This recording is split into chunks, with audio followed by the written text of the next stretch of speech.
नमस्कार दोस्तों, आप सबका इस मेरा गांव मेरा स्वाभिमान चैनल पर फिर से स्वागत है, अभिनंदन है। साथियों, हम आए हैं रोहतक डिस्ट्रिक्ट के, हरियाणा के रोहतक डिस्ट्रिक्ट के महन विधानसभा क्षेत्र में, जो कि गांव है खरकड़ा। जैसे कि पहले वाली वीडियो में भी इसके बारे में बताया गया है कि इस गांव में एक ज़बरदस्त पहल की गई है।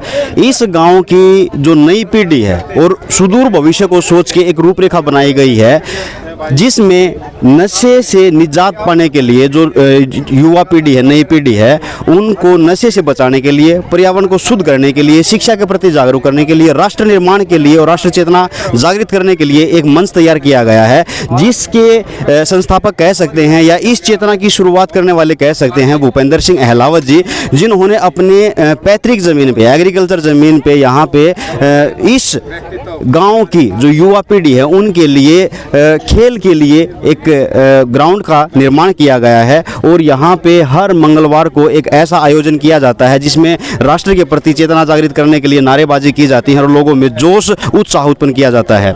तो साथियों, यहाँ पे इस गांव को एक सौगात दी गई है कि यहाँ पर कुश्ती का आयोजन और कुश्ती की रेसलिंग की तैयारी के लिए यहाँ पे मैट और भवन का निर्माण किया गया है, जिसके तहत आज का आयोजन था, उसकी नींव रखी गई थी, उसका शुभ मुहूर्त निकाला गया था। और उसमें जो समाज के साथी हैं, जो समाज के समाज सेवी हैं, समाज सुधारक हैं, उन्होंने आके यहाँ पे एक पहल की है, उनको बुलाया गया है, आमंत्रण किया गया है। उसी के तहत हम विचार लेना चाहेंगे, जिसमें वीरेंद्र सूरा जी आए हैं, जो कि हरियाणा के ट्री मैन के नाम से जाने जाते हैं, और जो राजनीतिक मंच पर बैठे हुए हैं तकदीर जी हैं, और यहाँ पर जो एशियन चैम्पियनशिप की जो वर्ल्ड चैम्पियन की सेकेंड यानी कि सिल्वर मेडलिस्ट रही हैं पहलवान हुड्डा बहन, तो वो भी यहाँ पे आए हैं।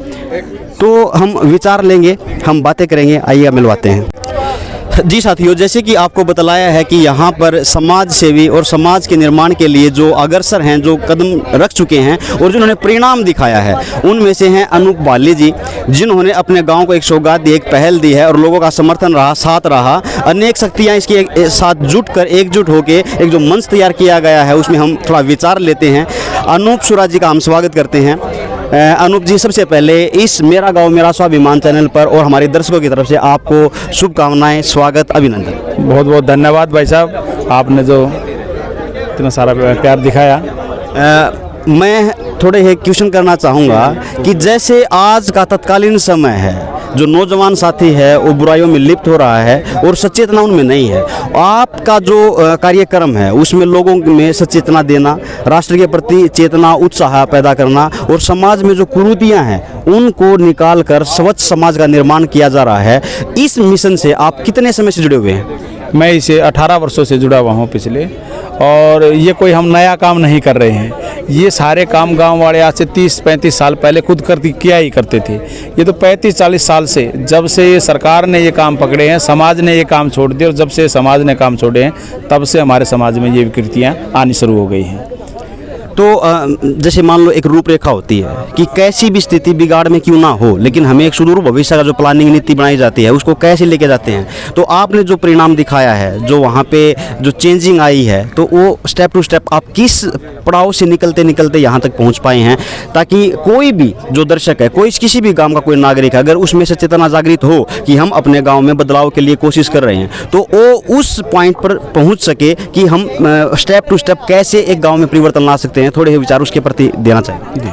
वैसे हमने अपने गांव में आज से लगभग 15 वर्ष पहले गांव के कुछ युवकों ने इकट्ठे होकर कहा कि हम अपने गांव में, जो आज गांव में सैकड़ों समस्याएं हैं, लेकिन हम अपने गांव को ठीक करना चाहते हैं, अपने गांव की उन समस्या के प्रति, क्योंकि गांव का व्यक्ति ये माने कि ये मेरा गांव मेरा एक परिवार है, इस भाव को लेकर हम कैसे काम कर सकते हैं। तो गांव के 15 युवकों ने इकट्ठे होकर कहा कि गाँव में कोई एक समस्या पर हम पहले काम शुरू करते हैं। तो गाँव में शिक्षा को लेकर काम शुरू किया गया था।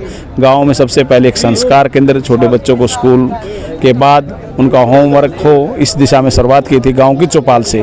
फिर धीरे धीरे चल के एक पुस्तकालय बनाया, फिर एक आगे चल के अगले साल हमने एक कंप्यूटर सेंटर बनाया, फिर सिलाई केंद्र बनाया, फिर एक लाइब्रेरी अच्छी बनाई। फिर गांव ने देखा कि अच्छा काम हो रहा था, गांव ने एक स्थान, पंचायत ने एक ज़मीन दे दी, फिर वहाँ पे एक सुंदर अच्छा भवन बनाया, उसके अंदर फिर ये सभी सेवा कार्य उसके अंदर चलाए। और इसका परिणाम यह है कि जब वो एक पीढ़ी पढ़ के निकल गई थी और वो पीढ़ी धीरे धीरे सरकारी सेवाओं में, अपने खुद के बिजनेसों में जब सफल होने लगे तो गांव वाले लोगों को काफ़ी विश्वास हो गया और उससे फिर एकदम सैकड़ों हाथ बढ़ गए। फिर वही जो वहाँ पढ़ने वाले बच्चों ने ही उसको पढ़ाना शुरू कर दिया और अब वहाँ छोटे बच्चों को बड़े बच्चे पढ़ाते हैं और जो बड़े बच्चे हैं वो एक दूसरे से ग्रुप डिस्कस करते हैं। वहाँ देर रात तक बच्चे पढ़ते हैं और सुबह उठकर अपने घरों को चले जाते हैं। ये हमारे गांव में शिक्षा के क्षेत्र को लेकर काम किया गया। फिर ऐसे ही गांव में देखा कि गांव में शिक्षा से तो अकेला काम तो और भी बहुत न करने का, तो गांव में एक माता जी ने भूमि दान दी, वहाँ पर एक अच्छी व्यायामशाला बनाई। फिर उन्होंने कहा कि अब और क्या काम कर सकते हो, हमारा गाँव कैसे साफ़ सुथरा हो, इसके लिए गाँव में एक ट्रैक्टर ट्रॉली लिए गई। और उसी तरह से फिर गाँव में जो स्वास्थ्य को लेकर क्या कर सकते हैं, इसके लिए गांव में एक ट्रस्ट के माध्यम से एक एम्बुलेंस चलाएगी जो सुबह पेशेंटों को लेकर शहर में ले जाएगी, किसी भी हॉस्पिटल में दिखाना, फिर उनको वापस लाके छोड़ेगी। और इस सारे काम को करने के लिए गांव के जो 15 युवकों की थी, धीरे धीरे उसमें सैकड़ों युवक जुड़ गए, जिन्होंने हर महीने, जैसे मैं अपने घर का खर्च चलाता हूँ उसी तरह से 50 रुपये, 100 रुपये, 500 रुपये महीने का कुछ पैसे निकालने लगे और उसी से फिर इन सारे काम के अर्थ की व्यवस्था भी वो चलाने लगे। और हर महीने वो एक बार गांव में बैठते हैं कि अपने गांव में क्या क्या काम करनी है, सबको अलग अलग काम बांट दिए गए हैं कि भाई मैं गांव में गांव का इतिहास लिखने का काम करूंगा, मैं गांव में पेड़ पौधे लगाने पे विषय पे काम करूंगा, गांव में मैं जैविक खेती पे काम करूंगा। सब आप अपने विषय पे काम करेंगे और हर महीने एक बार हम इकट्ठे बैठेंगे, क्या काम हो सकता है, और हर साल कोई सब मिलकर गाँव में कोई एक समस्या के ऊपर बड़ा काम करेंगे। ऐसे एक अभियान लेकर काम। वाह जी, गजब की ये चीज़ रही है। मेरा सवाल रहेगा एक कि जैसे आपने जो गांव में शुरुआत की वो किसी संस्था के तहत की या आपके ग्रामीण स्थल है, आपकी जन्मभूमि है, उसी में वैचारिक लोगों का मेल मिलाप से हुई? गांव का वैचारिक मेल मिलाप गांव के कुछ युवकों ने खड़ा हो गए, उन लोगों ने किया।